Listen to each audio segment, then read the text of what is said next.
Everyone, how are you all? I hope आप सभी अच्छे होंगे एंड आप सभी का स्वागत है हमारी आज के वीडियो में। और आज के इस वीडियो में हम लोग इस क्वेश्चन को सॉल्व करने वाले हैं। तो सबसे पहली बात, आपको यहाँ पर क्वेश्चन के हेडिंग को पढ़ना है कि क्वेश्चन में आपको इसके बराबर इसको प्रूव नहीं करना है, आपको इन दोनों इक्वेशंस को सॉल्व करना है और एक्स की कुछ वैल्यू फाइंड आउट करनी है। तो कई बार ये कॉमन मिस्टेक हम लोग कर देते हैं कि यहाँ पर जब भी कोई क्वेश्चन देखें तो उसके बाद उसको इक्वल प्रूफ करने में लग जाते हैं, लेकिन उससे पहले क्वेश्चन की हेडिंग को थोड़ा सा पढ़ लेना है कि यहाँ पर प्रूविंग या शो डैट लिखा है या नहीं। यहाँ पर आपको स्पेसिफिकली मेंशन है कि सॉल्व करना है, तो सॉल्व करना है तो हम इसको वन बाय वन इस साइड भी यानी LHS साइड और RHS साइड दोनों साइड सॉल्व करेंगे। और सॉल्व करने के लिए सबसे पहला मेथड क्या होगा कि यहाँ पर कॉस है आपका LHS में, तो आपका जो ये ब्रैकेट के अंदर वाला फंक्शन है उसको भी कॉस के टर्म्स में कन्वर्ट करना होगा। यहाँ पर भी ब्रैकेट के बाहर RHS में साइन है और इसके ब्रैकेट के अंदर आपका क्या है, कॉट। तो आपको इनका फंक्शन सेम करना होगा, तभी तो आप इसको कुछ सॉल्व कर पाएंगे। ये तो हमारे पास एज सच कोई डायरेक्ट फार्मूला नहीं है कि आप इनके वैल्यू के बराबर कुछ लिख सकें। तो यहाँ पर हमें सबसे पहले LHS का देख लेते हैं।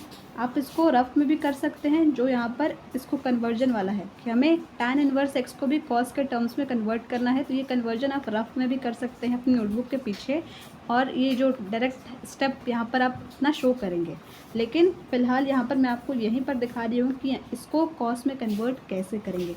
तो पहले सबसे पहले tan inverse x is equals to theta ले लिया, उसके बाद x इज इक्वल्स टू आ जाएगा tan थीटा। इन्वर्स का मतलब क्या, अगर ये इस साइड जाएगा तो ये आपका मल्टीप्लाई होगा 1 के फॉर्म में, तो 1/tan इनवर्स x इज आपका tan ओनली, सिर्फ tan इनवर्स जाएगा तो यहाँ पर tan हो जाएगा। आपको बस एक बात समझ के रखनी है कि अगर कोई चीज़ इन्वर्स फॉर्म में है और अगर उसको आपने दूसरे साइड लेकर जाना है तो दूसरे साइड लेकर जाने के बाद वो इन्वर्स का साइन हट जाता है, वो आपका सिंपल फंक्शन के फॉर्म में बन जाता है। तो x is equals to tan theta, और हमें ये भी पता है कि tan थीटा का फॉर्मूला क्या होता है, परपेंडिकुलर अपॉन बेस। जो हमने 10th में फॉर्मूला पढ़ा था कि tan थीटा अगर किसी भी ट्रायंगल का निकालना है तो वहाँ पर परपेंडिकुलर और बेस की ज़रूरत होगी। तो tan थीटा की वैल्यू क्या है, x। अगर सिंपली x है तो x/1 भी आप लोग उसको बोल सकते हैं। तो ये किसके बराबर होता है, परपेंडिकुलर अपॉन बेस के बराबर। अब आपको याद करना है कि cos थीटा का फॉर्मूला क्या होता है, ये cos और ये tan इनवर्स x, तो ये cos का एंगल ही हुआ ना एक तरीके से। तो यहाँ पर cos थीटा का फॉर्मूला क्या होगा, दैट इज़ B/H, यानी बेस अपॉन में hypotenuse is equals to cos theta. तो हमें इससे तो ये पता चल गया कि परपेंडिकुलर की वैल्यू क्या है और बेस की क्या है, लेकिन cos थीटा में आपका एक और नया टर्म इंट्रोड्यूस हो रहा है जिसको हम लोग हाइपोटेनस कहते हैं। तो हाइपोटेनस कैसे निकालते हैं राइट एंगल ट्रायंगल में, बाय यूजिंग पाइथागोरस थ्योरम। वो क्या होता है, इन दोनों का स्क्वायर का सम। ओके, तो हम यहाँ पर हाइपोटेनस निकाल लेते हैं, दैट इज़ √x² + 1 का स्क्वायर इज़ 1 ओनली। अब उसके बाद cos थीटा का एक फॉर्मूला भी लिख लेते हैं, वो होगा B/H, बेस अपॉन हाइपोटेनस। तो B कितना है आपका 1, तो 1 अपॉन में √x² + 1, क्योंकि हाइपोटेनस की वैल्यू तो यही आई है। हाइपोटेनस तो जो लॉन्गेस्ट साइड होता है आपका इक्विलेटरल राइट एंगल ट्रायंगल में, तो वो आपका परपेंडिकुलर और बेस के स्क्वायर का सम होता है बस। तो यहाँ पर हमने cos थीटा की वैल्यू निकाल ली है। अब साथ में हम लोग यहाँ पर इस कॉट को भी साइन के टर्म्स में थोड़ा कन्वर्ट कर देंगे। आपके माइंड में एक क्वेश्चन आ रहा होगा कि यहाँ पर इसको कन्वर्जन किया ही क्यों जा रहा है, क्योंकि जैसे मैंने पहले बताया कि हमारे पास कोई डायरेक्ट फार्मूला नहीं है कि हमने इसको डायरेक्ट कैंसिल आउट कर दिया या यहाँ पर कुछ वैल्यू लिख दी। आपको इसको कुछ ना कुछ अज्यूम करना होगा, या जैसे हमने यहाँ पर थीटा के बराबर अज्यूम किया है, आप चाहे तो ये फॉर्मूला यहाँ पर भी शो कर सकते हैं, कोई दिक्कत नहीं होगी। यस, और उसके बाद यहाँ पर अब इसको हम लोग कॉट को साइन में थोड़ा कन्वर्ट कर देते हैं ताकि हम लोग इसको कैंसिल आउट कर सके ट्रिको वाले फंक्शन को। फिर उसके बाद सिर्फ आपका x और ये जो नंबर है उसके टर्म्स में वैल्यूज़ बचेंगी, तो हमारे लिए x का वैल्यू निकालना बहुत आसान हो जाएगा। तो ये भी एक सोल्यूशन है उसका कि हमें कैंसिल आउट करना है टर्म्स को, ट्रिग्नोमेट्रिक टर्म्स को। ओके, तो यहाँ पर cot inverse 3/4 is equals to theta मान लेते हैं, जो भी इन्वर्स के साथ टर्म है।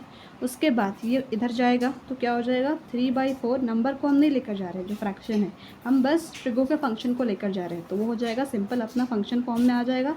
तो cot theta is equals to 3/4। अब कॉट का क्या फॉर्मूला होता है, that is base upon perpendicular.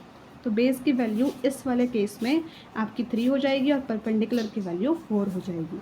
आपको ये भी गलती नहीं करनी है कि यहाँ पर हमारे पास बेस और हाइट की जो वैल्यू आई वही हम लोग इस वाले ब्रैकेट के लिए यूज़ करेंगे, वैसा बिल्कुल नहीं होगा। यहाँ पर हमारा फंक्शन x पे है और यहाँ कोई नंबर के फॉर्म में है, तो हम लोग दोनों का अलग अलग निकालेंगे, ठीक है।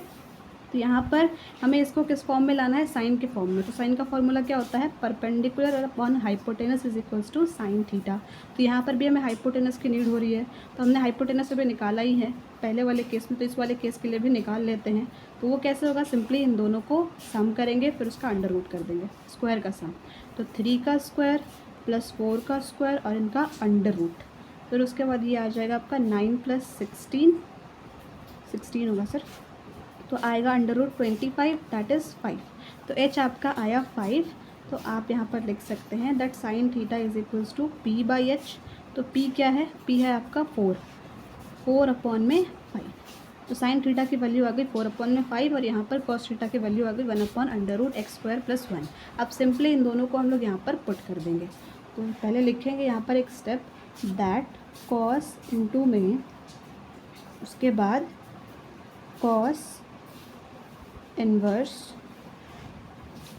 और 1 by under root X square plus 1, फिर is equals to sine into में आपका यहाँ पर साइन इन्वर्स क्या हो जाएगा 4/5।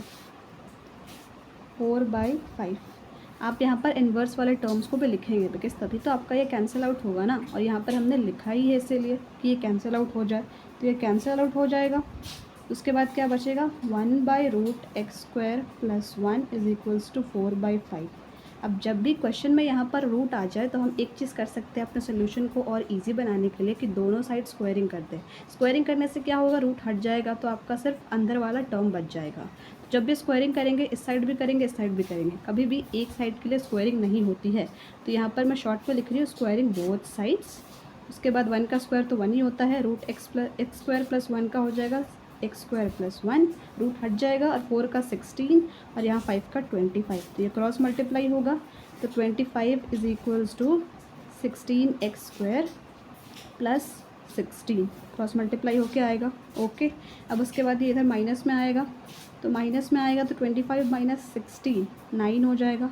9 is equals to 16 X square, और 9 upon 16 is equals to X square.